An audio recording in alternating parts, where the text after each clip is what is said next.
Hi friends, welcome back to my channel. Interesting వీడియోల కోసం నా ఛానల్ను సబ్స్క్రైబ్ చేసుకోండి. అల్లరి నరేష్ హీరోగా తెరకెక్కిన తాజా చిత్రం బచ్చలమల్లి. గతంలో సోలో బతికే సో బెటర్ అనే సినిమా చేసిన సుబ్బు దర్శకుడుగా ఈ సినిమా తెరకెక్కింది. హాస్య మూవీస్ బ్యానర్ మీద రాజేష్ దండా నిర్మాతగా వ్యవహరించారు. గతంలో వరుస కామెడీ సినిమాలు చేస్తూ వచ్చిన అల్లరి నరేష్ నాంది సినిమాతో ట్రాక్ మార్చాడు. ఆ తర్వాత సీరియస్ సబ్జెక్టులు తీస్తూ వస్తున్నాడు. ఇది కూడా అలాంటి ఒక సీరియస్ సబ్జెక్టు కావడంతో సినిమా ఎలా ఉంటుందని ప్రేక్షకుల్లో ఆసక్తి ఏర్పడింది. దానికి తగ్గట్టుగానే టీజర్ ట్రైలర్ సినిమా మీద మంచి అంచనాలు పెంచడంతో సినిమా ఎలా ఉందో అని ప్రేక్షకులందరూ ఎంతో ఆసక్తిగా ఎదురుచూస్తున్నారు. ఈ సినిమా ఎట్టకేలకు విడుదలయ్యింది. మరి ఈ సినిమా ఎలా ఉంది, ప్రేక్షకులకు ఎంతవరకు నచ్చిందో ఈ రివ్యూలో తెలుసుకుందాం. చిన్నతనంలో చదువుల్లో బచ్చలమల్లి టాప్ స్టూడెంట్ మాత్రమే కాకుండా 10వ తరగతిలో మెరిట్ స్టూడెంట్. అయితే ఓ కారణంగా తండ్రిపై విపరీతమైన ద్వేషం పెంచుకుంటాడు.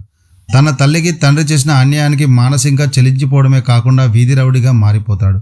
మద్యం, మగువలకు అలవాటు పడి జీవితాన్ని నాశనం చేసుకుంటాడు. అలాంటి పరిస్థితుల్లో మళ్ళీ జీవితంలోకి కావేరి వస్తుంది. ఉన్నత చదువులు చదువుతాడు అనుకున్న మళ్ళీ జీవితం రోడ్డు పాలు కావడానికి కారణం ఏమిటి? తండ్రిపై పీకల్లోతు ద్వేషాన్ని ఎందుకు పెంచుకున్నాడు? తండ్రిపై కోపం తన జీవితంపై ఎలాంటి ప్రభావాన్ని చూపింది? కావేరి తన జీవితంలోకి వచ్చిన తర్వాత జరిగిన సంఘటనలు ఏమిటి? గాడి తప్పిన మళ్ళీ జీవితం గురించి చెప్పే ప్రయత్నంలో ఉత్తమ విద్యార్థి లైఫ్ ఎలా ఊగిసలాడిందనే పాయింట్తో ఎమోషనల్గానే సినిమాను మొదలు పెట్టాడు డైరెక్టర్ సుబ్బు. కానీ రొటీన్ సన్నివేశాలు, కొత్తదనం లేని కథా కథనాల కారణంగా ఏదో పాత సినిమా చూస్తున్నంత ఫీలింగ్ కలుగుతుంది. మధ్యలో కొన్ని సీన్లు హృదయానికి టచ్ అయ్యేలా రాసుకోవడం డైరెక్టర్ ప్రతిభకు అద్దం పట్టిందని చెప్పవచ్చు.